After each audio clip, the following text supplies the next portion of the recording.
नमस्कार मित्रांनो, स्वागत आहे आपल्या सर्वांचे या एका नव्या व्हिडिओमध्ये। मित्रांनो, आपण या व्हिडिओमध्ये मुख्यमंत्री माझी लाडकी बहीण योजनेच्या पात्रता आणि अपात्रतेच्याबद्दलची माहिती घेणार आहोत। त्यामुळे कोणत्या महिला या योजनेसाठी पात्र आहेत आणि कोणत्या महिला अपात्र आहेत तेच आपण या व्हिडिओच्या माध्यमातून बघणार आहोत। त्यामुळे व्हिडिओ शेवटपर्यंत नक्की बघा ही विनंती। चला तर व्हिडिओला सुरुवात करूया। मित्रांनो, या योजनेचा लाभ घेण्यासाठी ज्या महिला महाराष्ट्र राज्यातील 21 ते 60 या वर्ष वयोगटातील असतील आणि त्यामध्ये सुद्धा विवाहित, विधवा, घटस्फोटित, परित्यक्त्या किंवा निराधार महिला, तर मित्रांनो या योजनेचा लाभ घेण्यासाठी महिलांचे जे वय आहे ते 21 ते 60 वर्ष या वयोगटातील असावे आणि अविवाहित महिलांना या योजनेचा लाभ मिळणार नाही। विवाहित, विधवा, घटस्फोटित आणि निराधार महिलांना या योजनेचा लाभ मिळेल। त्या पुढचा पॉईंट आहे योजनेच्या लाभार्थ्यांची पात्रता। तर कोणत्या महिला पात्र आहेत आता डिटेलमध्ये बघूया।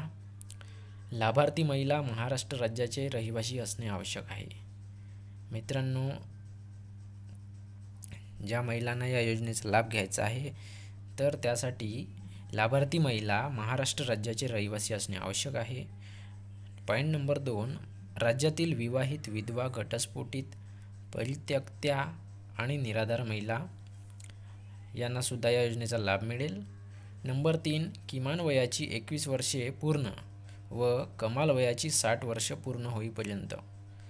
मित्रांनो, या योजनेचा लाभ महिलांना घेण्यासाठी त्यांचे वय हे कमीत कमी 21 वर्षे आणि जास्तीत जास्त 60 असायला पाहिजे।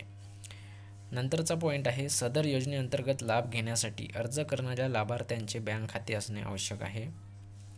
तर ज्या महिलांना या योजनेसाठी अर्ज करायचा आहे त्यांचे बँक खात्यामध्ये पासबुक असणे आवश्यक आहे।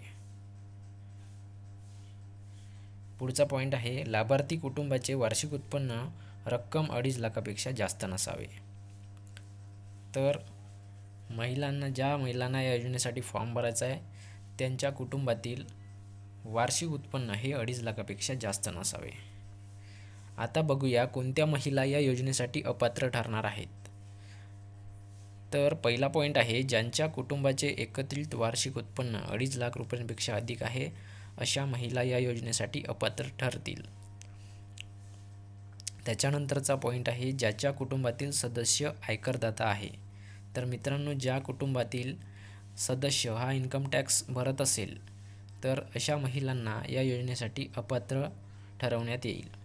नंबर 3, ज्यांच्या कुटुंबातील सदस्य नियमित, कायम कर्मचारी, कंत्राटी कर्मचारी म्हणून सरकारी विभाग, उपक्रम, मंडळ, भारत सरकार किंवा राज्य सरकारच्या स्थानिक संस्थेमध्ये कार्यरत आहे किंवा सेवानिवृत्तीनंतर निवृत्तीवेतन घेत आहे अशा कुटुंबातील महिलांना या योजनेचा लाभ मिळणार नाही, त्या महिला अपात्र ठरतील।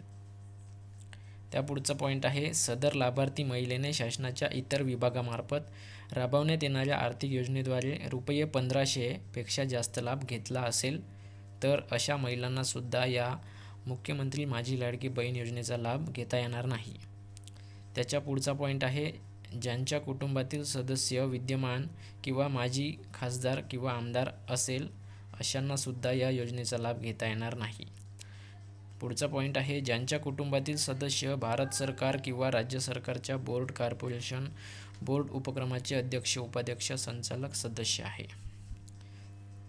ज्यांच्या कुटुंबातील सदस्यांची संयुक्तपणे 5 एकरपेक्षा जास्त शेतजमीन आहे अशा महिला सुद्धा या योजनेसाठी अपात्र ठरतील।